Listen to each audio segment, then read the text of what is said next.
Hi friends, ಎಲ್ಲ ಹೇಗಿದ್ದೀರಾ? ಚೆನ್ನಾಗಿದ್ದೀರಾ ಅಂತ ಭಾವಿಸ್ತಾ, ಯಾರ್ಯಾರು ಬೆಳಗ್ಗೆ ಟೈಮ್ ನನ್ನ ವೀಡಿಯೋ ನೋಡ್ತಾರೆ ಎಲ್ರಿಗೂ ಗುಡ್ ಮಾರ್ನಿಂಗ್ ಫ್ರೆಂಡ್ಸ್. ಯಾರ್ಯಾರು ಫಸ್ಟ್ ಟೈಮ್ ನನ್ನ ವೀಡಿಯೋ ನೋಡ್ತಾರೆ ಎಲ್ಲ ಸಬ್ಸ್ಕ್ರೈಬ್ ಮಾಡಿ, ಶೇರ್ ಮಾಡಿ, ಲೈಕ್ ಮಾಡಿ ಫ್ರೆಂಡ್ಸ್. ಆದಷ್ಟು ನಿಮ್ಮ ಫ್ರೆಂಡ್ಸ್ ಗ್ರೂಪಿಗೆಲ್ಲ ಲೈಕ್ ಮಾಡಿ. ಬನ್ನಿ ಫ್ರೆಂಡ್ಸ್, ಇವತ್ತಿನ ವಿಷಯ ಏನು ಅಂತಂದರೆ, ಚಳಿಗಾಲದಲ್ಲಿ ಬರ್ಡ್ಸ್ಗಳು ಯಾವ ರೀತಿ ಕೇರ್ ತಗೋಬೇಕು, ಯಾವ ರೀತಿ ನೋಡ್ಕೋಬೇಕು, ನಾನು ಯಾವ ಥರ ಕೇರ್ ತಗೋತೀನಿ, ಯಾವ ರೀತಿ ನೋಡ್ಕೋತೀನಿ ನಿಮಗೆ ತೋರಿಸ್ತೀನಿ. ಬನ್ನಿ ಫ್ರೆಂಡ್ಸ್, ಯಾರ್ಯಾರು ಬೆಳಗ್ಗೆ ನೋಡ್ತಾರೆ ಅವ್ರಿಗೆಲ್ಲ ನನ್ನ ವೀಡಿಯೋ ನೋಡ್ತಾರೆ ಎಲ್ಲರೂ ಗುಡ್ ಮಾರ್ನಿಂಗ್ ಫ್ರೆಂಡ್ಸ್. ಬನ್ನಿ ಫ್ರೆಂಡ್ಸ್, ನಮ್ಮ ಏವರಿಗೆ ಹೋಗೋಣ.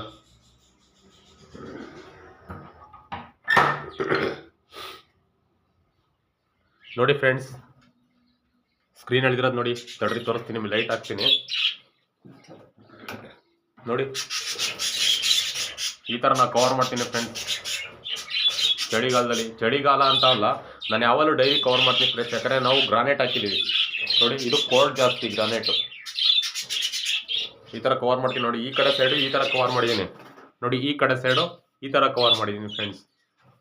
ಈ ಥರ ಕವರ್ ಮಾಡಿದ್ದೀನಿ ಚಳಿಗಾಲದಲ್ಲಿ ನೋಡಿ. ಈಗ ಲೈಟ್ ಹಾಕಿರೋದಕ್ಕೆ ಹೀಟ್ ಆಗುತ್ತೆ. ಹೀಟ್ ಆಗೋದ್ರಿಂದ ಯಾವ ಥರ ಸೌಂಡ್ ಮಾಡ್ತಾರೆ ನೋಡ್ತೀರಾ? ನೋಡ್ರಿ ಅಂತ ತಡ್ರಿ ಫ್ರೆಂಡ್ಸ್, ಮೊದಲು ಸ್ಕ್ರೀನ್ ತೆಗಿಯೋಣ.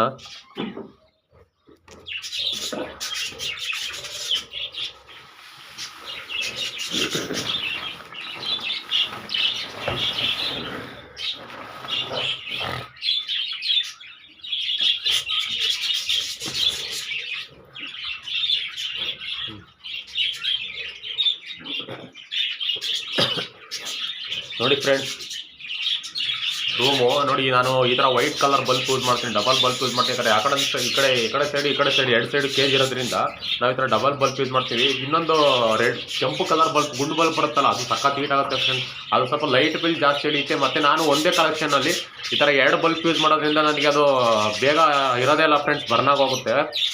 ಆದಷ್ಟು ನೀವು ಇಂಥ ಚಳಿಗಾಲದಲ್ಲಿ ಬರ್ಡ್ಸ್ಗಳ ತುಂಬ ಕೇರ್ ತಗೋಬೇಕು ಫ್ರೆಂಡ್ಸ್. ಯಾಕಂದರೆ ಕೋಲ್ಡ್ ಅಂದರೆ ಮೊದಲೇ ಆಗಲ್ಲ. ಯಾಕಂದ್ರೆ ನಾವು ನೋಡಿ, ನಾವು ಮನುಷ್ಯ ಸ್ವಲ್ಪ ಚಳಿ ಆಯ್ತಂದ್ರೆ ಟೋಪಿ ಗೀಪಿ ಮತ್ತು ಇದು ಟೋಪಿ ಎಲ್ಲ ಹಾಕೋತೀವಿ, ಜರ್ಕಿನ್ಗಳು ಹಾಕೋತೀವಿ, ಮತ್ತು ನೀರು ಕುಡಿದ್ರೆ ಶೀತ ಆಗುತ್ತೆ. ಇವು ಸಣ್ಣ ಪಕ್ಷಿಗಳು ಫ್ರೆಂಡ್ಸ್, ಇವೆಲ್ಲ ಚಿಕ್ಕ ಪಕ್ಷಿಗಳು. ಇವು ಸ್ವಲ್ಪ ಕೋಲ್ಡ್ ಆಯಿತು ಅಂದರೆ ಕಾಯಿಲೆ ವಾಸಿ ಮಾಡೋದು ತುಂಬ ಕಷ್ಟ ಫ್ರೆಂಡ್ಸ್. ನೋಡಿ ಫ್ರೆಂಡ್ಸ್, ರೊಟ್ಟಿ ಹಾಕಿದ್ನಿ, ರೊಟ್ಟಿನೇ ಎಳೆದ್ಬಿಟ್ಟವ್ರೆ ಇವರು. ಕ್ಲೀನ್ ಮಾಡಬೇಕು ಫ್ರೆಂಡ್ಸ್. ಈಗ ಟ್ರೈ ಎಲ್ಲ ಡೈಲಿ ಕ್ಲೀನ್ ಮಾಡ್ತೀವಿ, ಈಗ ಕ್ಲೀನ್ ಮಾಡಬೇಕು. ಆದಷ್ಟು ನೀವೇನು ಮಾಡಿ ಗೊತ್ತಾ, ಡೈಲಿ ನೀರು ಚೇಂಜ್ ಮಾಡಿ. ನೀರು ಯಾವ ಥರ ಅಂದರೆ, ಇವಾಗ ನೀವು ಸಂಜೆ ಅದನ್ನ ಬಡ್ಸ್ಕೊಡೋ ಕವರ್ ಮಾಡಿ ಇದು ಮಾಡ್ತಿರಲ್ಲ, ಆಗಲೇ ತೆಗೆದ್ಬಿಡಿ ನೀರು. ನೈಟು ನೀವು ಡೋರೆಲ್ಲ ಹಾಕಿ ಲಾಕ್ ಮಾಡ್ಕೊಬರ್ತಿರಲ್ಲ, ಆಗಲೇ ನೀರು ತೆಗೆದ್ಬಿಡಿ. ಯಾಕಂದರೆ ಅವು ಬೆಳಗ್ಗೆ ಟೈಮ್ ನೀರು ಕುಡ್ಬಿಡ್ತವೆ.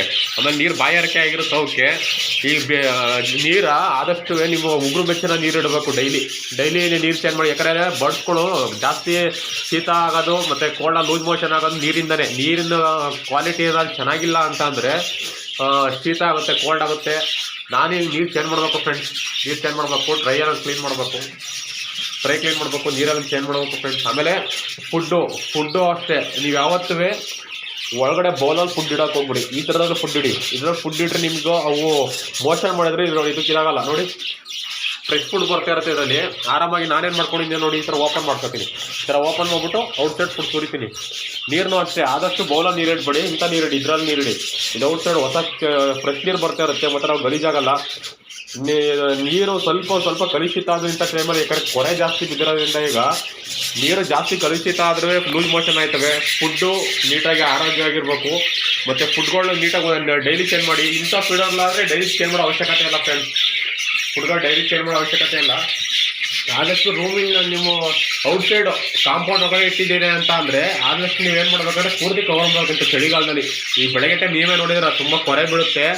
ಪೂರ್ತಿ ಕ್ಲೋಸ್ ಮಾಡಿಬಿಡಿ, ಕವರ್ ಹಾಕ್ಬಿಡಿ, ಬೆಡ್ಶೀಟಾಗಿ ಗಿಡ್ಶೀಟ ಹಾಕ್ಬಿಟ್ಟು ಪೂರ್ತಿ ಕ್ಲೋಸ್ ಮಾಡಿ.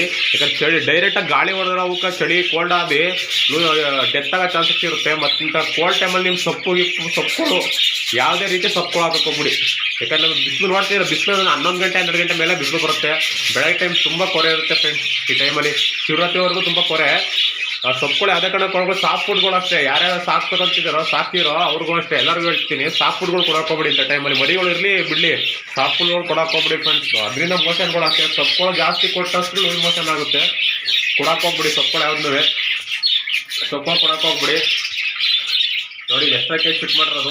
ಈ ಬರ್ಡ್ಸನ್ನ ಈ ಎಲ್ಲೋ ಕಲರ್ ಬರ್ತಿದ್ದಿಲ್ಲ, ಇದಕ್ಕೂ ಈ ಥರ ಸೈಡ್ ಇದಕ್ಕೆ ಮರಿಗಳು ಜಾಸ್ತಿ ಬರ್ತಿದ್ದಾವೆ. ಇದಕ್ಕೂ ಎರಡು ಕಡೆಗೂ ಮರಿ ಬಿಡ್ಬೇಕು ಅಂದ್ಕೊಂಡಿದ್ದೀನಿ. ಮರಿಗಳು ಬಿಡೋ ಬಂಡಗಳ ಬಿಡ್ಬೇಕಂತಿದ್ದೀನಿ. ಈ ಎಲ್ಲೋ ಕಲರ್ ಬೇರೆ ನೋಡಿ ಹೊಸ ಕೇಜ್ ಫಿಟ್ ಮಾಡಿದ್ದೀನಿ.